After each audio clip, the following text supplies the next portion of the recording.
Hello, and today we're going to be looking at easy ways to share websites with students.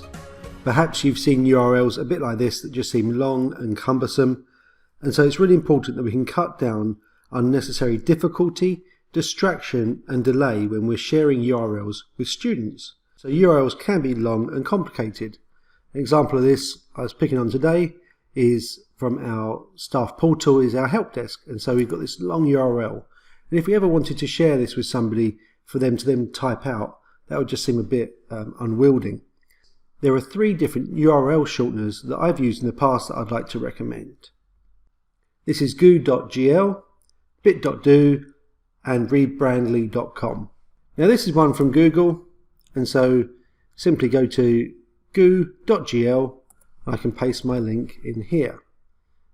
Ask me to confirm I'm not a robot, shorten URL, and it will give me this link here, and so I can just copy that.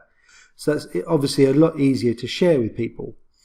The one downside I find with this URL shortener is that I can't specify the URL I want. So what I might want to do is use one for bit.do. So I've already done one here.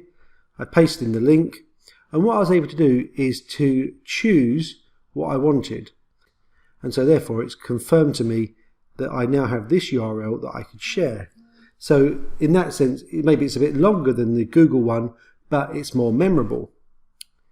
The other one that I was going to recommend is one called Rebrandly. And again, so you go to new link, but I paste in the link, and again, it gives me a suggestion, and I could then choose something else, such as I did with the other one, help desk, and I can save that.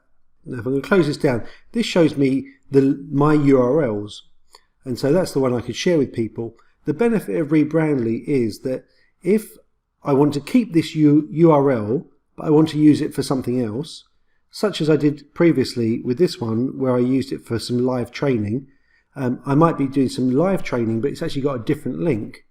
So I can click over here on more, and then go into edit link, and I could change the link. So the URL would stay the same, and so I could publish something and the destination, the thing it's pointing to, would change. So shortened URLs are great because what that means is in your class, if you've got it up on the board, you can just put your link up, and that's very easy for someone to see and remember as well if you're using something like this. The other way of helping people access websites in a quicker way is by using QR codes. Here are a couple of websites as well that enable you to create QR codes. Again, we've got bit.do and qrcodegenerator.com.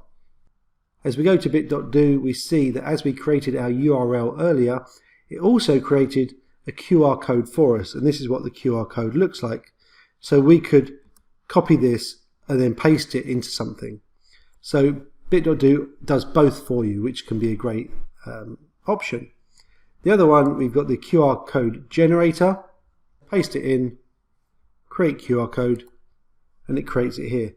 The difference is here I can download it as an image, and there's a few different image types that I could download it to. What you'll also see here is that QR codes can be used for different things, not just URLs. They can be used for text, emails, SMS, PDFs, music, images. For some of these on this account you do need to sign up if you do want to use them, but just think about how you could use it for different functions as well, not just linking to websites. So again, back in your classroom, if you had a website that you use regularly, you could create a poster like this and put it up on your wall, and then the children will be able to go and access that website easily. With QR codes, you do need a QR code reader on your device, so whether that's your phone or your iPad or something like that, that will then read the QR code and take you to that site. So showing that in action, here is a link in a QR code to the slides I've used in this presentation, so you can access them at your leisure. I hope you have found this video helpful. We have many more training videos on our training site and YouTube channel. You can also email us with any queries.